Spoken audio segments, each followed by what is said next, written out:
País, buenas noches, Oye País, yo soy Rudy González. Qué bueno que me acompaña en esta hora. Analizamos los hechos de interés nacional e internacional. Hoy vamos a hablar de historia.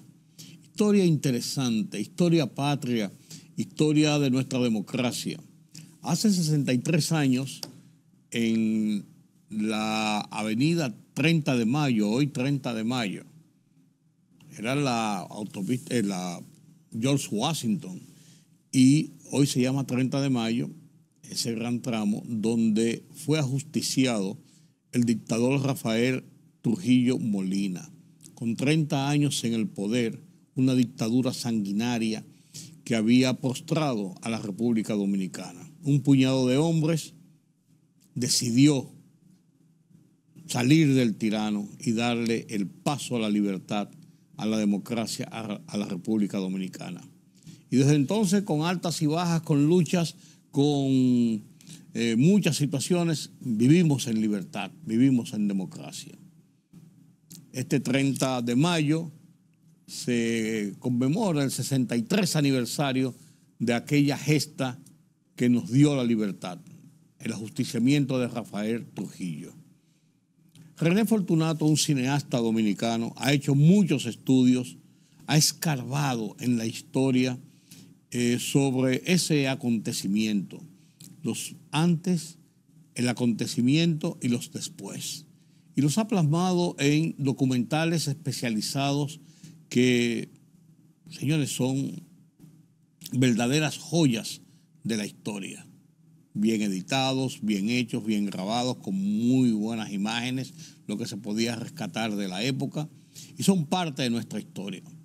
Converso con René Fortunato en este día para hablar de ese episodio y de cómo él logró reconstruir en fílmicas, y para este documental y varios documentales en que él ha reseñado la gesta del 30 de mayo, el Día de la Libertad. Después de la pausa, converso con René Fortunato.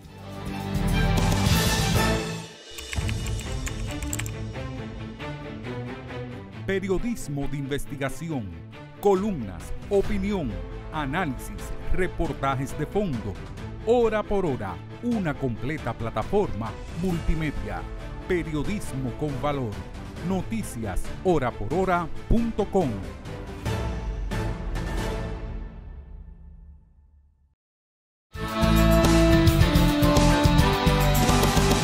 Los últimos meses, el último periodo previo a la caída de la dictadura, el episodio de la caída de la dictadura, lo que siguió a la caída de la dictadura, estamos hablando de Rafael Trujillo, hace 63 años que cayó la dictadura. Todo eso es un episodio importante, trascendente en la historia de la República Dominicana, porque hay un antes y un después para la lucha de la democracia en República Dominicana. Esa democracia que tenemos hoy, con virtudes y defectos, nuestra democracia. Ese es un punto de partida importante, la caída del tirano. Pero hay una herencia de Trujillo. Y hay también lo que es el poder del jefe. Cuando se juntan todos estos elementos, tenemos que llegar a René Fortunato, necesariamente. Porque René Fortunato, un realizador cinematográfico que tiene en su haber la especialidad de hacer cine documental, que ha hecho ya 8 largometrajes, un largometraje de ficción y 8 largometrajes históricos principalmente, además de cortometrajes, y involucrado en el cine, involucrado en el rescate de esta parte histórica para ponérnoslos en contexto. Para mí es un privilegio poder hablar con ese hombre, con René Fortunato, que ha hecho esa labor titánica y que mucha gente ha dicho casi imposible, porque ustedes saben cómo aquí se pierden o no aparecen o esconden los documentos y los elementos reales de nuestra historia. Pero René ha sido persistente, año por año, semana por semana, día por día, noche por noche, y ha hecho sus recopilaciones y sus investigaciones. Hoy conversamos sobre estos logros de poner esto en el contexto de la historia dominicana en fílmicas, para que lo veamos en esa parte de la historia. René, de nuevo, para mí es un placer, un honor conversar contigo, porque el trabajo que tú has hecho para mí, y yo creo que para muchos dominicanos, es invaluable, porque has rescatado esa historia. Sí, cuando empecé a hacerlo yo no sabía que iba a tener ese valor. La gente con el tiempo que me lo ha reconocido, ¿no? O sea, yo hice eso con pasión, por amor a mi país, por amor a la historia, por amor al cine. Y con el discurrir de los tiempos es que la gente se me ha acercado y me ha dicho palabras como la que tú acabas de decir, que es un aporte extraordinario al fortalecimiento de la dominicanidad. Y te digo que cuando empecé, fui con, como te dije, con mucha duda si a la gente le iba a gustar eso, le iba a interesar, porque la gente no iba a ver cine, al cine a ver documentales, que vean películas de ficción. Pero yo sí, detenidamente, con mi pasión, y sucede que sí que a la gente le gustó. Y bueno, y le ha seguido gustando. Exacto, sí, porque no hay día que yo salga a la calle que me diga que cuando el otro. Sí. O sea, la gente me dice, no, ¿y cuándo el otro? Y lo repite y lo ve. Sí. Y lo repite y lo ve. En estos días hablaba en mi casa con uno de mis hijos que le gusta, que tiene la pasión por el cine, está estudiando esto, y le dije, tenemos que ver esta semana los documentales de Trujillo para rememorar y poder discutir temas. Encuentro algo siempre cuando lo veo, René. Sí. Definitivamente, mira que El poder del jefe ya va a tener casi 30 años. Sí. Y yo también descubro cosas nuevas. O sea, yo me lo vuelvo a ver, digo, pero mira esto. O sea, sobre todo El poder del jefe 1. Porque cuando yo me estimulé a hacer esta serie, la primera pregunta que me hice fue, ¿cómo un hombre que nació en San Cristóbal, que eso era un campo en aquella época, en el principio del siglo XX, se metió en el bolsillo a más de 3 millones de hombres? Y por tanto tiempo. Y por tanto tiempo. Porque tú lo hiciste un día, pero esto duró una semana. No, exacto, 30 años. Y entonces yo dije, ¿cómo este señor logró este asunto? Y entonces ahí empezó mi cuestionamiento y empecé a seguir su carrera y encontré muchas respuestas en la intervención militar norteamericana. Y a los que viven en Jaina todavía está en las ruinas de la Academia Militar de los Estados Unidos, okay, de la primera intervención. Ahí está ocupado por muchísima gente, pero ahí quedan las ruinas. Ahí estudió Trujillo, en la Academia Militar que hicieron los marines, y ahí Trujillo conoció el manejo del poder a través de las armas y el poder del dinero. ¿Ves? Esas dos habilidades, esa combinación de fuerza y dinero, la desarrolló enormemente, y cuando llegó al poder, bueno, ya lo demás es historia. Sí, sí. Pero mira, René, es interesante cómo tú pudiste recopilar, porque yo oigo a muchos historiadores, incluso personas con influencia y que han tenido influencia en sectores de gobierno en un momento determinado, con acceso a muchas cosas, que le ha sido no imposible, pero muy difícil poder conseguir documentación, episodios, narrativas, para poder estructurar una historia corrida, porque hay como saltos en un momento determinado. Claro, ¿Cómo tú pudiste lograr eso? Fíjate, el asunto es, como yo siempre suelo decir, objetivos claros y paso firme. Cuando yo manejo la bibliografía, yo estoy detrás de las imágenes. Por ejemplo, hay dos textos de la época del principio de la era de Trujillo, que es Los causantes del fracaso de la Tercera República, que lo escribió un puertorriqueño que era funcionario en la embajada norteamericana aquí. Y el otro, muy conocido, de Lilis a Trujillo. Sí, claro. Pues esos dos textos me llevaron a mí a indagar, o sea, me dieron pistas donde yo podía conseguir imágenes. Por ejemplo, Trujillo fue a Estados Unidos en los años 30. Entonces, aquí en los años 30, aquí no había planta televisora ni nada, ni fílmica ni nada. Entonces yo me trasladé a Washington, D.C. Y entonces allí yo conseguí esa fílmica que aparece en El poder del jefe, donde él llega a la estación central en Washington y dice que se siente feliz de haber llegado a los Estados Unidos. Eso lo conseguí en Estados Unidos. Entonces, esos primeros periodos, por ejemplo, del 16 al 37, que es la primera parte, y del 37 al 42, muchos de los trabajos los conseguí en Estados Unidos y en España. Porque lo que conocen en España, bueno, saben, durante la época de Franco había un noticiero que llamaba Nodo, el noticiero dominical, que pasaba en los cines.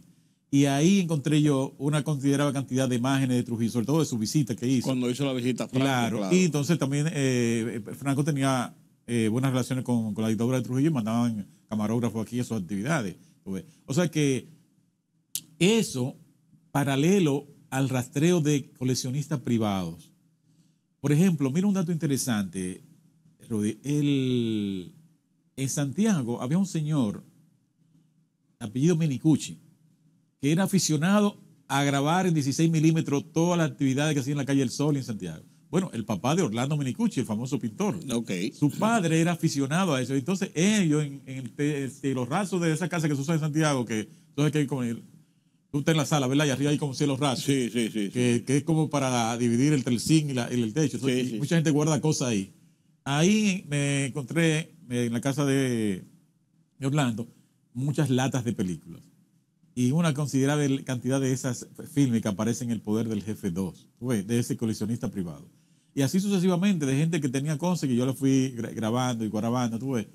Pero te digo, es por la pasión por el oficio.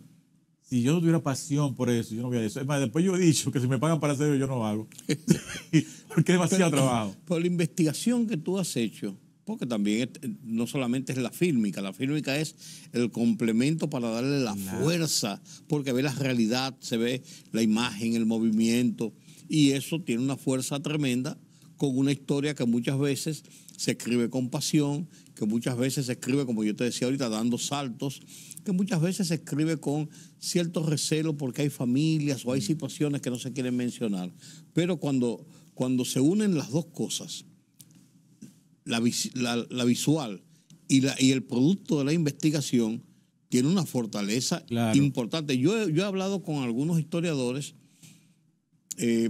conversando sobre temas y me han hablado precisamente de que el único documental que hay en República Dominicana sobre una serie de episodios, no un documental, el único sistema documental que hay realmente bien estructurado, organizado, bien llevado, muy a la letra de la situación, son los tuyos. Entonces, para eso hay que tener, porque además de eso, tiene un costo, tiene un sacrificio, tiene un tiempo de dedicación. Y te lo comento porque en estos documentales sobre Trujillo, cada vez que se va destapando nuevas cosas sobre Trujillo, se descubre que en esos documentales hay plasmado ya situaciones que la gente como que no quería tocar o como que quería dejar pasar. Sí. ¿Qué experiencia tú has vivido con eso? Mira, el documental, que la palabra origen viene de documento. Claro. En periodismo, tú sabes bien, por tu experiencia, que tú no puedes hacer afirmación sin tener un documento que te lo avale. Claro. Entonces, así mismo, el trabajo es una norma. En el trabajo mío, sucede que este caso, el documento que avala la afirmación es una imagen. ¿Ves? Y ahí se desprende aquello de que una imagen vale palabra. Entonces, yo me esfuerzo en hacer una investigación bibliográfica, digamos ya de carácter hasta periodístico. Pero ya todo eso que tiene una fuerza limitada, porque es la palabra. Porque, por ejemplo, mi momento tú en la jefatura de redacción, tú le voy a preguntar a los reporteros, ¿y quién te dijo eso? Sí. ¿De dónde tú sacaste eso? ¿Tú ves? Sí, claro. Entonces, en el documental, ¿qué sucede? Que esa investigación bibliográfica tiene que estar fortalecida por una imagen. ¿Ves? Entonces, ahí es que viene la segunda parte que le da esa fuerza que tú señalas, lo convincente, de que no se quede en el texto. El texto es, digamos, en los trabajos míos, el texto es un pretexto para que sea la imagen la que realmente le dé el golpe. Por ejemplo, tú me dices que alguna de esas experiencias. Te voy a hacer una experiencia de... En los trabajos, tú sabes que después de que cayó la dictadura, aquí todo el mundo antitrujillista. Sí. Aquí ya saben, aquí es la moda. Sí, o sea, eso es una cosa. Entonces, el trabajo mío me trajo no problemas, sino le trajo problemas a algunas personas que se me acercaron. Por ejemplo, 3 casos particulares que se me acercaron. Una muchacha de La Vega que tenía a su familia como antitrujillista y no sé cuánto, entonces aparece el mitin, el nombre de su familia apoyando al jefe, dice ella que ella pasó de su mamá a decirle, pero venga, que hicieron no estaba en contra. Sale en el mitin, ellos, la familia fulano de tal, firme con lo que era muy común. Exacto. Otro, este fue más grave, porque llega a su casa a este personaje, que después te voy a decir el nombre fuera de cámara, llega a su casa a cenar, y cuando está cenando, su hijo acababa de llegar del cine a ver el documental mío, y le pregunta a su padre, pero papá, yo no sabía que tú estabas en el caso Galinde, pero tú te vi ahí entre la gente. ¿Cómo se? Entonces el señor fue y puso una querella contra mí. Entonces, ¿dónde son mentiras? Eso fue Fortunato inventando. Pero cuando llegó a la fiscalía y le pasamos el expediente con todo lo que ya no ahí se quedó. Ahí se quedó. ¿Y cuál fue el otro? Y así, bueno, Petán Trujillo, por ejemplo, era amigo de mucha gente. Era, digamos, el rey plus ultra de la farándula en este país. No sé. Claro. Todos los artistas, claro, todo el mundo. Claro. Y era bien visto. Sí, era el dandy de los artistas. Aquí entonces, después de su muerte, muchos ya no lo conocían. Ya que sé cuánto. Pero cuando yo saco esta fílmica, que aparecen todos estos lambones detrás de él, entonces vienen a reclamar. Entonces, no hay forma de reclamarme, porque la imagen. Si yo hubiese enviado un texto y digo, mira, Rudy, aquí está la lista de todo lo que estamos aquí, eso no es cierto. Ahí pusieron de más, ahí pusieron de más. Menos. Pero cuando aparecen las imágenes. Irrefutable. Sí, ya. Irrefutable. Por eso es la fuerza del trabajo mío, que le da prioridad a las imágenes y a las imágenes como documento. O sea, no imágenes ni alteradas y no imágenes de la época. Por eso el trabajo mío tiene su valor, porque yo me esfuerzo en poner imágenes de la época. Por ejemplo, el poder del jefe 1 está de 1916 a 1937. Todas las imágenes que aparecen ahí corresponden a ese periodo. Las modas, los vehículos, tú ves, hasta el caminar de la gente, todo eso, la música. De igual modo, el último periodo. ¿Tú ves? Entonces, el ver el trabajo, además de ver un aspecto diferente de la dictadura, también nos sumerge a un modo de vida, ¿tú ves? A un modo de pensar. Por ejemplo, en los años 30, sonó una canción. Cantaba Eduardo Brito y la puse en ese documental, que expresa la idea que se tenía de ser hombre en los años 30. El que quiera ser hombre necesita poseer buen caballo, un revólver, una silla y su mujer. El que quiera ser hombre necesita poseer buen caballo, un revólver, una silla y su mujer.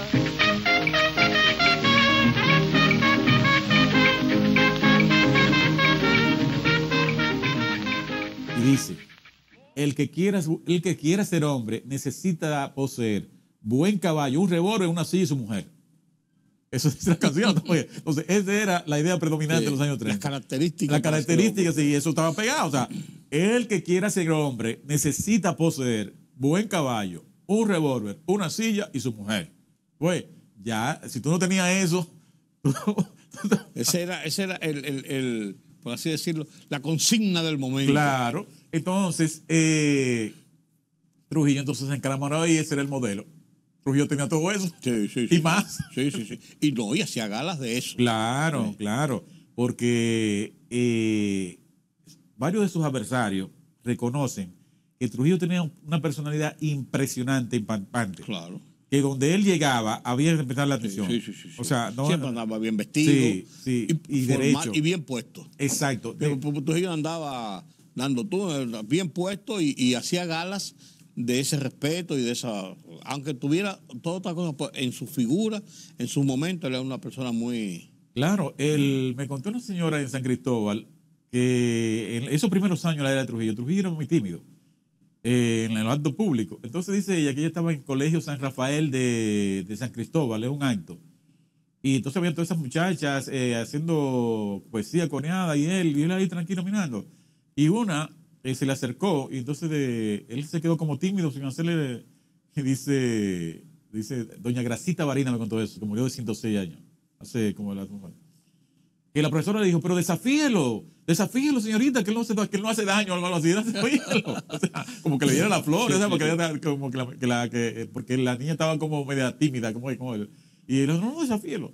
Porque ese Trujillo de los años 30 es muy diferente al Trujillo de los años 30. La evolución de del poder. Exacto. Fue, tuvo etapas. Claro, porque todos recordamos al Trujillo de la última etapa pero el Trujillo de los años 30 fue el Trujillo que la ciudad devastada por el ciclón de San Zenón. Sí. Estaba en toda la esquina, estaba para aquí, o sea, montando, rehaciendo casas, dando instrucciones y construyendo la ciudad. Reconstruyendo la ciudad. O sea, era una voluntad, una poderosa voluntad en acción. Y su adversario se lo conoce. Los textos que leí de la época, por ejemplo, los informes de los norteamericanos sobre Trujillo, hablan de eso, de la poderosa voluntad que existía en la personalidad de Trujillo y que fue la que transformó ese país, ¿entiendes? Pero hay una... Ahora, estamos pecando que no piensen de Trujillito. No. Mira, yo no le tengo temor a eso y esa es la historia. Yo incluso, siendo director de Última Hora, tuve un problema, incluso con uno de los hombres más recios del grupo pellerano, pero un hombre que les reconozco muy justo, muy caballeroso, muy respetuoso, que era don Moisés Pellerano. Don Moisés trabajaba como él tenía una impresora, Estela, él trabajaba en la parte de impresión, él tenía su oficinita ahí y le gustaba eso y era el único que era como un obrero de parte de los pelleranos dentro de la estructura de la producción del periódico. Fue un hombre que siempre era como un pararrayos. Me llama un día, muy molesto. ¿Por qué le das así? Me dice, pero Rudy, ¿tú me estás echando una vaina con esto? Digo, ¿pero por qué, don Moisés? ¿Y cómo tú publicas en el periódico que hay una misa para Trujillo y está diciendo dónde va a ser y quiénes son? Ya a esta hora ya me han llamado como 20 gente diciendo que si este periódico se convirtió en trujillista, que si no nos acordamos nosotros que Trujillo no cerró el periódico. Y esa gente, ya tú sabes lo que va a pasar. Y yo digo, don Moisés,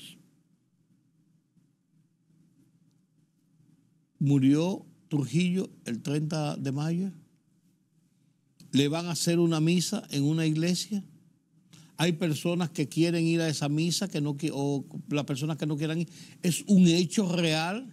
No, eso es incuestionable. Nosotros como periódico estamos publicando algo que es incuestionable. Y yo lo que he aprendido, porque yo tenía una habilidad para eso, lo que he aprendido de ustedes es que esto es plural.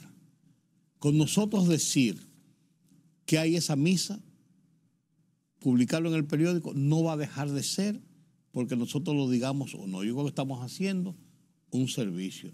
Sí, pues tú no crees que entonces nos van a acusar de trujillistas. No nos van a acusar de trujillistas. Y efectivamente nos acusaron de trujillistas y nos dijeron de todo. Pero rompí un esquema. Claro. Yo no sabía, fue un riesgo calculado porque yo no sabía que iba a pasar eso. Simplemente llegó una nota de que iban a hacer una misa, va una nota y públicala. Y entonces yo no sabía que habían traído 4 esquelas para publicarla y que la parte de publicidad dijo que no. Que en el listín no se publicaba eso. Yo no tenía por qué saberlo, eso es un departamento y yo era otro. Pero rompí ese esquema y de ahí en adelante las cosas de Trujillo se publicaban. Sí, y entonces venía los días y venía la Fundación de Héroes del 30 de mayo y se quejaban y cosas. Entonces pues yo tenía una corazón, no, esto es noticia. A la gente le interesa, nadie que no sean esos grupos han protestado.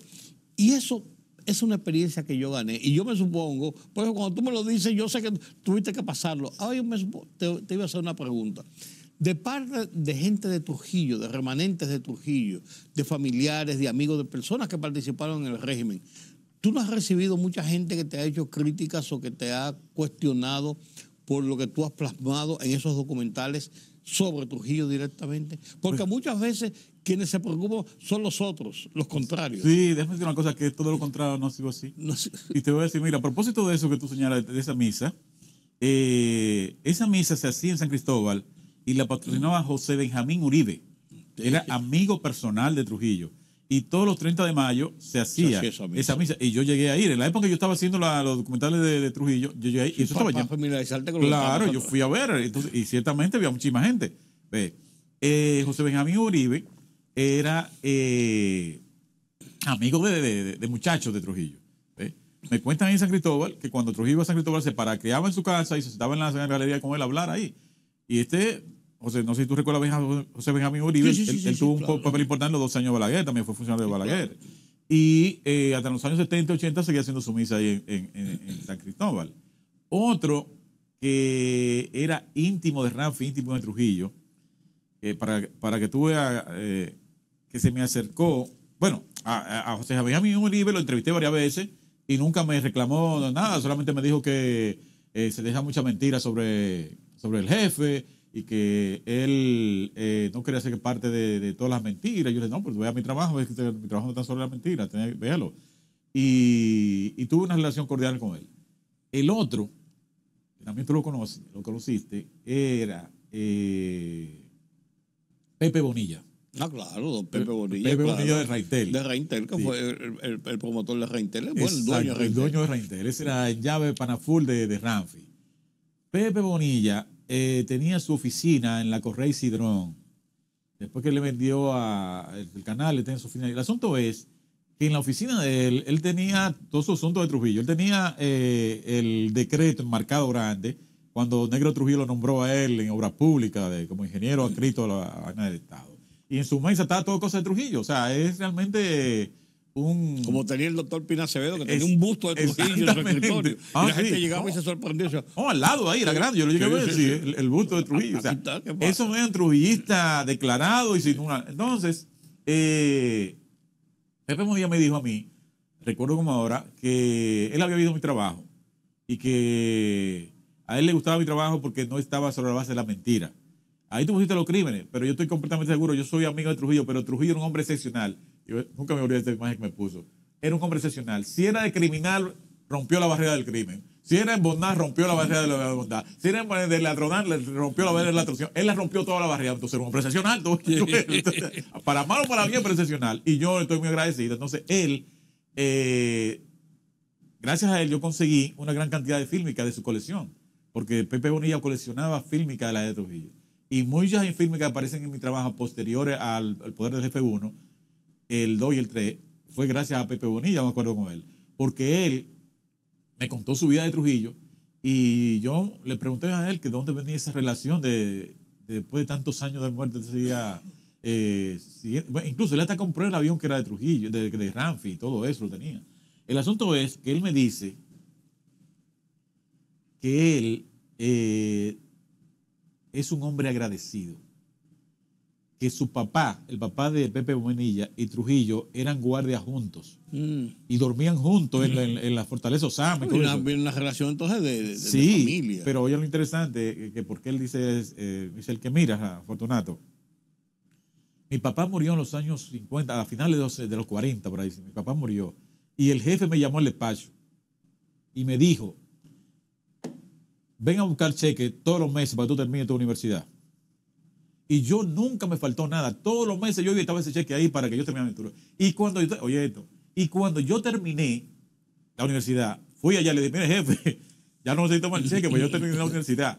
Y entonces le dijo a Negro que me nombrara en obra pública. Entonces, ¿cómo yo no voy a estar agradecido de ese señor que fue como mi papá? Mi familia quedó desamparada con la muerte de mi padre y él era tan amigo de mi papá que me cobijó. Y a ese yo le debo todo, dice a él. Pues, entonces, cosas como esas, tú ves, explican, justifican y explican por qué. Claro. Dice, yo no maté a nadie. Dice, yo no maté a nadie, no tuve a nadie. Yo jugaba con Ramfi y en la casa estuve ahí. No tengo nada que ver con eso, pero soy un hombre agradecido y mientras vida tenga voy a agradecerle a Trujillo todo lo que hizo por mí y por mi familia. Pues, así como él, hay muchísimos. Eso te iba a decir. Es que así como hay unos que lo aborrecen por razones familiares también, por una serie de cosas, hay otros que realmente tienen su nivel de agradecimiento. René, quiero pedirte tu anuencia para hacer una pausa en este punto. Y a la vuelta, en la segunda parte, vamos a hablar de algunos episodios concretos que se recrean con fílmicas y con imágenes aleatorias, pero también consecuentes, que llevan a conformar una idea de lo que fue el momento, la muerte, el episodio de la muerte de Trujillo. Con tu permiso y el permiso de ustedes, vamos a hacer una pausa. Esto es Oye País, estamos hablando con René Fortunato, una persona que le ha dado a la República Dominicana, a las nuevas generaciones y a las viejas también, como yo, que ya soy un viejito, pero que tengo esa oportunidad de poder ver los hechos que simplemente leíamos o conocíamos por leyenda o de boca en boca, pero verlos realmente cómo ocurrieron a través del cine, a través de la televisión. Permítame una pausa y a la vuelta sigo conversando con René Fortunato. La libertad solo reside en los estados en los que el pueblo tiene el poder absoluto. Por el respeto a los valores democráticos y la dignidad del pueblo dominicano, El Rumbo de la Tarde, plural, objetivo, comprometido siempre con la verdad. Con Georgie Rodríguez, Rudy González y Ramón Colombo. Los poderosos ya están en el aire.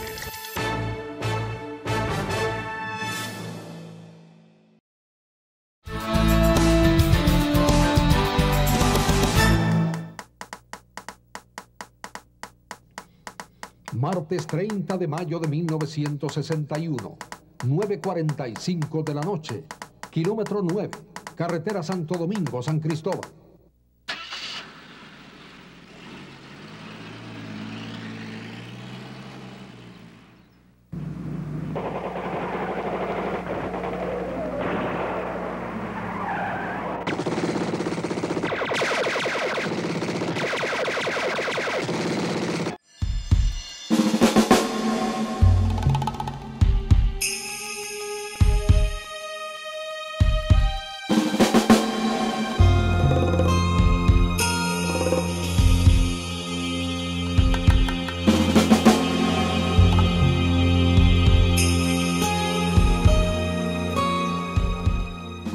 Gracias por continuar con nosotros aquí en este conversatorio, un conversatorio que cada vez que lo tengo más lo disfruto, con temas diferentes pero con un punto en común, que es el repaso de la historia, de nuestra historia reciente, esa historia que todavía vivimos muchos de nosotros. Y con René Fortunato uno recrea muy bien esa historia, y más conversando con él, porque es un gran conversador. Y yo, para mí me cuesta trabajo entrevistarlo. A mí no me gusta entrevistar, ustedes lo saben. Me gusta conversar los temas y meterme en los temas y opinar. Y con René Fortunato se me hace fácil, porque hablamos de historia. Y yo decía, antes de la pausa, que quería conversar en este último tramo de este conversatorio sobre el episodio, porque hay muchas versiones de cómo ocurrió aquel 30 de mayo, de que si el carro que lo perseguía, que si una cosa, que la otra. Hay un final que es, abatieron a Trujillo a tiros, pero ¿cómo recrear aquel episodio? De eso no hay fílmicas. ¿Cómo recrearlo? ¿Cómo ponerlo en el contexto? Es complicado, René, pero tú has logrado dar esa imagen de qué pasó. Claro, ese es el acontecimiento, digamos, dramático más trascendente de la obra de Trujillo, la muerte del jefe. Porque es como ahí como es como que parte el asunto. Sí.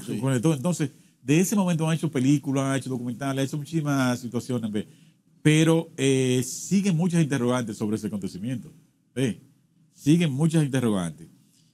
A modo de aporte, debo decirte que en el periódico El Caribe, en el 1967, apareció una entrevista con el expresidente, ya no era presidente, era Lyndon B. Johnson, en 67-68, por ahí ya no era presidente, donde él dice, nosotros estuvimos ahí desde el primer momento, refiriéndonos a los Estados Unidos. Sí. En la 30 de mayo nosotros estuvimos ahí desde el primer momento. Y fuimos coauspiciadores directos. Lo está mintiendo el expresidente de los Estados Unidos. Sí. Que entonces, es una misión. Exacto, sí. Y lo está diciendo.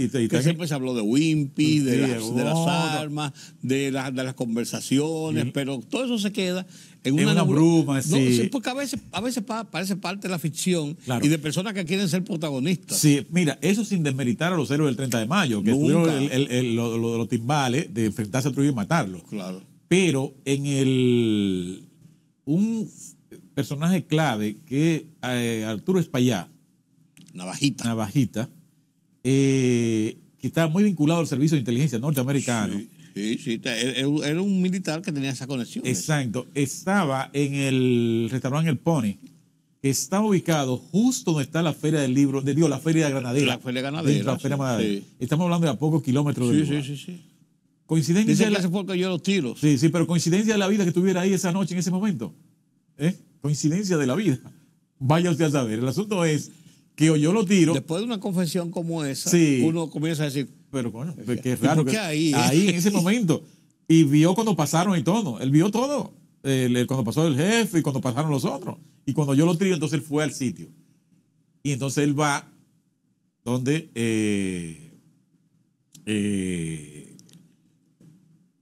Pulpo Román, la casa de Pulpo Román, a buscarlo para decirle que el jefe ha muerto. que era el ministro de las Fuerzas Armadas. Claro. Secretario. Entonces, hay otro personaje que no se menciona, pero está en los documentos desclasificados que ha publicado Bernardo Vega, que es Ángel Severo Cabral, de alta vinculación con los servicios de inteligencia norteamericanos. Entonces, todos esos elementos todavía no han sido realmente esclarecidos sobre la trama que dio con el jefe la noche del 30 de mayo. Ahora bien, el hecho mismo de que lo decapitaran ahí es el acontecimiento trascendente, porque si hubiese quedado vivo, el río de sangre que hubiese corrido aquí en este país, claro, no hubiese sido chiquito.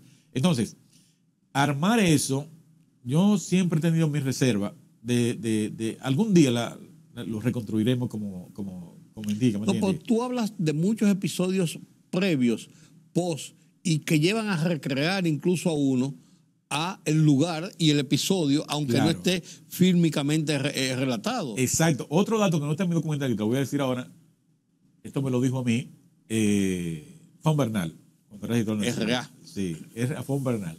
Él me dijo a mí que días antes Trujillo tenía en su escritorio la lista de los complotados. Pero pasa que él no lo creyó, porque él nunca iba a creer que gente tan cercana, cercana a él iba a cobrar, porque él tenía la lista. Ya se le habían llevado a él de que había un complot para acabar con su vida, pero él no le dio mucho crédito a eso, por la cercanía de las personas. Siempre yo... Y además, confiado en su poder omnívoro. Claro. De modo que era casi absoluto. Absoluto. Yo siempre recito lo que le dijo Johnny Abe a Ramfi cuando llegó. No sé si te lo he dicho otras veces. Cuando matan a Trujillo, que llaman a Ramfi, que está en París, que viene en un avión fletado para acá, como dice, dado el dispuesto a todo, cuando llega a la base aérea de San Isidro, que lo recibe Johnny Abe. Y Ramfi entonces le reclama a Johnny Abe, le dice, oye, ¿cómo tú dejaste que los enemigos de papá lo mataran? ¿Y cómo es eso? Y le dice un bollo, le insulta, le hace de todo.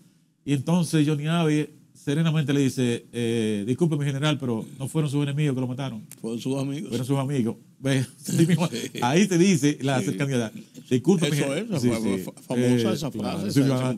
Disculpe mi general, pero no lo mataron sus enemigos. Lo mataron sus amigos. ¿Y cómo podría mantener? Entonces, eso te indica cómo le fue casi imposible a Trujillo deshacerse de ese complot a tiempo. Después de eso, muerto Trujillo, poca gente recuerda que se levantó un monumento allí a homenaje a Trujillo. O sea, ahí se levantó un monumento. Claro. Aquí se hicieron misas en todas las iglesias de este país durante 9 días. Claro. Aquí hubo me cuentan en San Cristóbal que durante los 9 días la iglesia de San Cristóbal estaba rodeada de gente llorando. Y se realizó en República Dominicana, sin llamarlo por ese nombre, una jornada de silencio. Sí. Ni había música, ni había nada, y la gente no hablaba duro y... Era un duelo tácito, digamos. Sí. Y todo eso, toda esa atmósfera, ahí debemos entrar entonces, ¿cómo irrumpe la democracia? Porque en esa tensión de que no se hable y todo eso, digamos que hay un momento trascendente y es el 5 de julio del 61. Cuando vienen... la delegación del PRD Chile, sí, y hacen ese meeting en el Parque Colón. O sea, es la primera vez que la gente dice, pero se puede. ¿Ve? O sea, sí, no, ¿sabes cómo? Que ahí frente al Parque Colón era que estaba el local del PRD en la segunda planta, al lado donde después se construyó el Bank of America. Exactamente. Oh, claro. Pero tú lo conoces todo eso, Oh, ¿verdad? yo nací ahí, en esa zona, claro, Sí. yo lo recuerdo. Pero tú como llegaste hoy. ahí al meeting del PRD. Sí, claro. Tú estabas en la puertito que estaba sí, ahí. Sí. 5 de julio del 61. Obvio, pues yo vivía en el dólar. Sí, claro. Figura. Entonces, a partir de ahí es que la gente empieza a perder el miedo, ¿ve? Y empieza la gente a pedir la salida de los remanentes de los trujillanos. Claro. Yo ¿ve? recuerdo los paleros, Los paleros. frente al MPD, ahí en la calle Duarte, Al lado del Cinemax, sí, claro, sí, arriba de sí. los chinos. Oh, Yo lo ahí tú te recuerdo. acuerdas perfectamente. Yo lo sí. recuerdo. Eso me costó Balá. eso me costó una pela. Ajá. Porque nosotros fuimos a la esquina de mi casa ahí en San Antón a verlo. Sí, porque ahí mismo, y eso el sí. reperpero y la cosa y los paleros acabando con esa gente. Claro, y eso me costó una pela porque aquí me mandó a mí a meterme en eso. Yo no estaba metido en nada, estaba pendenciando Sí, como, porque era una como curiosidad. muchachos. Una curiosidad. Claro. Ahí tú recuerdas haber visto ahí a Andrés Ramos Peguero. Claro. Y a claro. Máximo López Molina. Claro. Que eran Eran los dos principales. Sí, que estaban allá arriba. Sí. Máximo López Molina era el líder del MPD. Sí. Que murió hace poco, no hace mucho Sí, tiempo. no hace mucho tiempo. Murió bastante. Entonces, después de ese proceso, sucede que el 30 de mayo, como te decía, fuera de que matan a Trujillo, pero es 6 meses después que cae la dictadura. Sí, porque eso Después, es remanente de la dictadura. Pues. Cae matan a Trujillo el 30 de mayo, viene junio, julio, agosto, septiembre, octubre, y en noviembre En noviembre 22 es que sale la familia Trujillo del país. O sea cuando hacen el asesinato de la Hacienda María. Exactamente. Y ahí se van los últimos. Sí. Sí, bueno, ese fue su despedida, digamos, Sí. cuando ya se iba, ya había recogido, sí. digamos, él fue y entonces, fíjate, fue en 6 meses de convulsión, o sea, eso Y de incertidumbre. Incertidumbre. Fíjate, Rudy, que cuando tú me preguntabas ahorita de las fílmicas, mi plan era hasta el 30 de mayo, con los documentales de Trujillo. Pero en el proceso de investigar encontré tanta fílmica de esos 6 meses. Sí, porque ya sí era un hecho y ya había Sí. facilidades para Claro, para registrar esas cosas. Hoy vino prensa de todas partes del mundo, Claro. de todas partes. Entonces, ahí me surge a mí la idea de hacer La herencia del tirano, que es el documental mío que muestra esos 6 meses de convulsión política, donde la calle El Conde era manifestación a cada rato. El Sublime, Sí. la cafetería Sublime, ahí entre la 19 de marzo y la Duarte, y enfrente de la cafetería que se reunían los muchachos. Exactamente. Rafaelito Bueno y Compartes. A propósito, murió Rafaelito Bueno. Rafaelito Bueno murió, sí. Sí, porque ese fue Sí. uno Bueno, de los más resaltados. fue una leyenda. Sí, el Rafaelito Bueno es el hombre de la academia. Sí, una leyenda. Y Era entonces- de ahí San Antón, Rafaelito Bueno, sí. Y ahí también entonces viene lo de la calle Espallá. Sí, claro. Con la calle más. Y O ese sea, fue un episodio ya terrible. muy o sea, sangriento. Muy, el 12 de muy serio. octubre creo que es eso. Yo no recuerdo Sí, la fecha, sí, pero fue yo por recuerdo, octubre, sí. ¿vale? Y entonces, que pusieron la calle Espallá, territorio libre de América, todo eso. Vino la calle para allá y vino el tiroteo del Parque Independencia con los tanques que dirigía Cuervo Gómez. De Cuervo Gómez, que exactamente. era jefe del Comando de Apoyo de Combate. Exacto. Y ahí estaba el apellido Sánchez, el papá de Riquillo Sánchez, que era lugarteniente de ay Dios mío, de Fabio, Fiallo, del doctor Fiallo, que era candidato de la Unión Cívica, dirigente de la Unión Cívica. De Viriato Alberto Fiallo. Exactamente. Y Sánchez, creo que era Juan Alberto Sánchez, no sé si te acuerdas de él, estaban ahí en el Parque Independencia. El Parque Independencia con el tiroteo. Toda esa convulsión política de ese periodo, de esos 6 meses, óyeme, yo entonces lo traté de levantar, bueno, lo tengo rescatado en La herencia del tirano, Claro. que es hasta que se produce, va de la muerte de Trujillo hasta las elecciones del 62, porque Juan Bosch llega en el octubre del 61. Sí, él llegó después, ya, Sí, que, después que se ya que habían ido llegado lo- Nicolás Silva, Exacto. Ángel Miolán y José Castillo. y Ramón Castillo. Ramón Castillo, exacto. Ellos, entonces él llega después y empieza la campaña del PRD. ¿Ve? Correcto. El PRD y Unión Civa, y en el 62. Aquí tenemos entonces a Rafael F. Bonelli, que era presidente del Consejo de Del Estado, Consejo porque de ya Estado. Balaguer se había ido en enero. Exactamente. Balaguer se fue en enero del Sí, 62, porque Ramfi se fue en noviembre del 61 y Balaguer en enero En del enero del 62, porque Balaguer después viene el golpe de Estado de Chavarría, cuando se van ellos, vienen las convulsiones internas, Balaguer se mete en su casa, lo derroca el presidente del Consejo de Estado, se mete en su casa y entonces se cruza a la Nunciatura y busca el asilo. Entonces Rafael Bonelli asume el control total del Consejo de Estado. Que es el que debe dirigir las elecciones. Sí, entonces prepara el proceso de las elecciones, pero también meses muy convulsos. Sí, todo ese proceso. Las elecciones que fueron el 20 de enero, 20 de diciembre de 1962. Y se juramentó el 27 de febrero del 63. Del 63, correcto, y ahí comienza el proceso democrático. Exactamente. Entonces, es una historia apasionante. Muy apasionante. Porque todo está llena de momentos dramáticos. Pero todavía tiene muchas lagunas, muchos puntos oscuros. Bastante. Que se ha tratado de reconstruir. Y hay una suerte de reconstrucción cronológica, por así decirlo. Pero hay momentos donde hay unos baches que uno dice, pero ¿y cómo aparece René Fortunato aquí? De buenas a primeras. Y después se me desaparece. Y después vuelve y aparece. O ¿por qué esto trajo esto? O sea, hay situaciones que todavía no se han podido concatenar de por qué ocurrieron. Y ocurrieron. Definitivamente. O sea, porque hubo conspiraciones por muchos lados de trujillistas y de antitrujillistas. Claro. Porque todavía era el momento de el antitrujillismo, el fervor, pues había mucho trujillismo también. Claro. Era el momento de la reconstrucción del país. No, y se sospechaba que los Trujillo podrían volver. No, claro, eso nunca se descartó. Sí, claro. O sea, que Petán y Negro iban a volver, y Ramfi, o sea, eso ellos se fueron y volvieron. Sí. Petán y Ramfi salieron en un momento y volvieron. Sí, entonces porque Ramfi se quedó. No. Petán y Negro. Después volvieron. Y entonces sí, pero ya definitivamente ellos dieron el paso. Balaguer en eso se impuso. La única forma de solucionar esto sin que sea un baño de sangre y ustedes los persigan o los juzguen en un momento determinado, es que ustedes se vayan, y los convenció de que se fueran. Sí, pero también tengo otra versión sobre su salida, es que en el Palacio, en la segunda planta del Palacio Nacional, ahí con Balaguer y eso, estaba Petán y Negro, pero recordemos que Petán en esa época siempre andaba con una ametralladora en la mano. Siempre, una Thompson. Sí, exacto. Siempre. Que mataron a Trujillo, él no se apió siempre, con su ametralladora en la mano para donde quiera. Y con sus botas hasta aquí arriba. Sí, hasta aquí arriba. Sí, a él le gustaba apuntar caballos. Sí, pero como mataron a su hermano, sabía que con qué moneda se podía ir él. Entonces, hay un documento que señala una conversación que tuvieron en Palacio, cuando está Petán diciendo que él no se iba de aquí. Él que se dio cuánto, abriconando allá arriba con Balaguer. Y que ahí entró el agregado militar de los Estados Unidos y lo acercó a él y le dijo, mire, venga a ver. Y lo acercó a una de las ventanas del palacio y dijeron que se mirara al horizonte.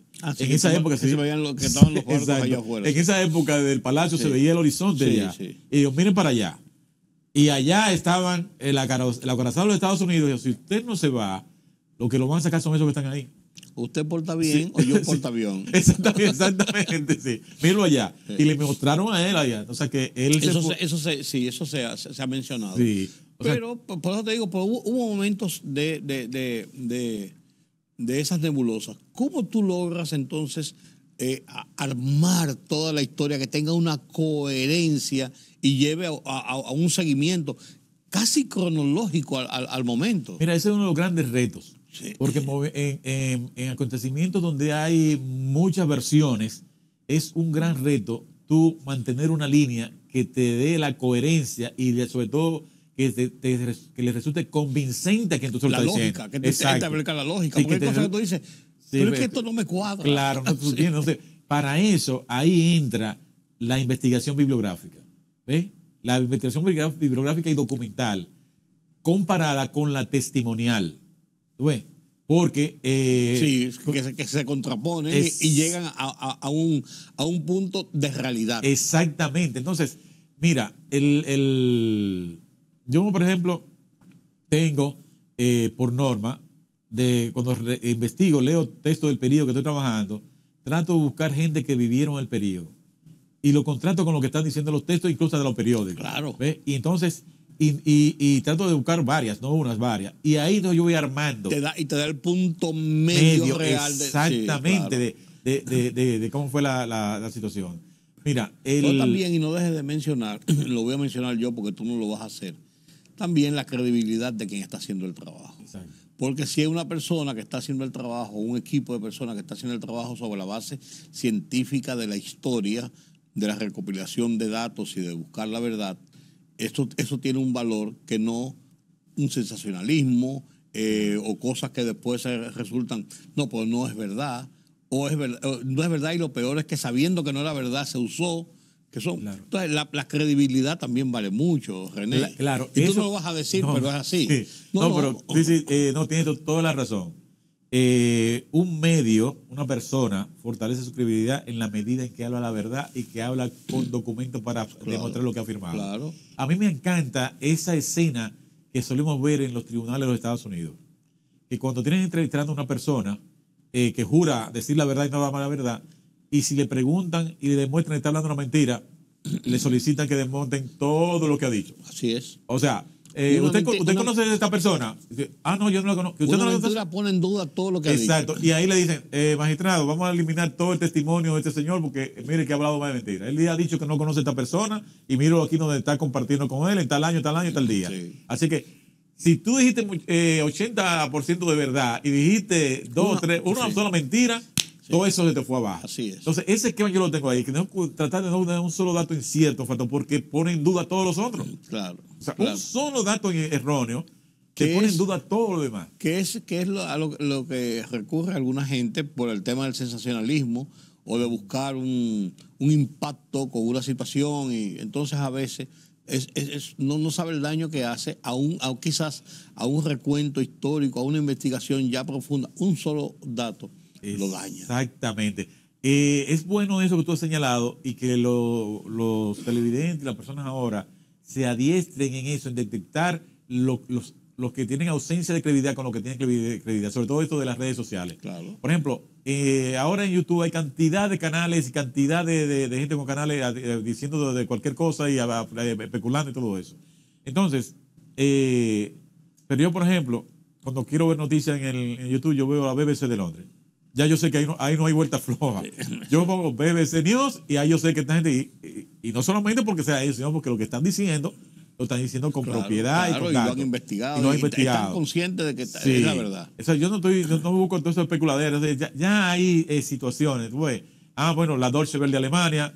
Las grandes plataformas. Las grandes plataformas, la televisión española, ya me dan una. Pero ahora con este conflicto en Medio Oriente, los antisemitas y los pro-palestinos, eso es una cosa cargada de especulaciones. De especulaciones y de intereses. Y de intereses, y cada exacto. uno, sin ningún recato lo hace. Así mismo. Entonces, a nivel nacional, ahora, como tú tener cantidad de vistas te reporta cierto beneficio, es una cantidad de mentiras, de noticias falsas, que es una cosa, yo me quedo sorprendido.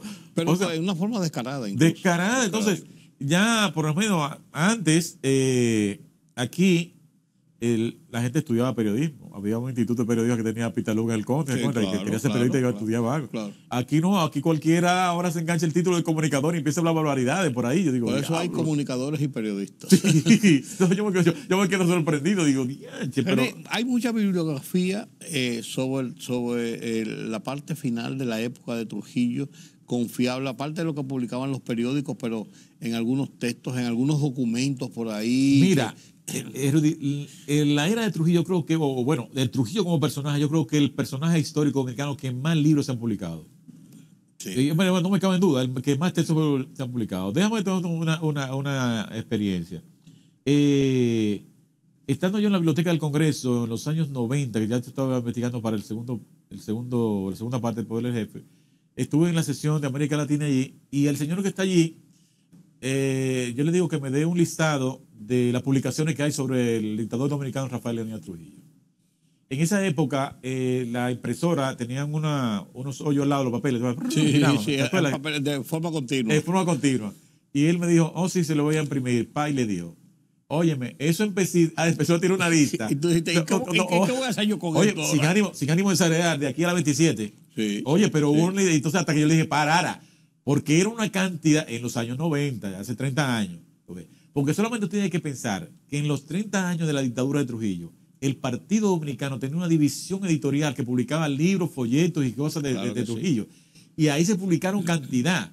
Hubo una época en que el archivo lo estaba vendiendo, eso fue esa publicación. Santiago Lamela Gerel llegó a hacer varios, incluso cuando estaba al final en Radio Caribe, llegó a hacer una serie de recopilaciones de cosas que tenía el Partido Dominicano, que lo auspiciaba, y Radio Caribe también.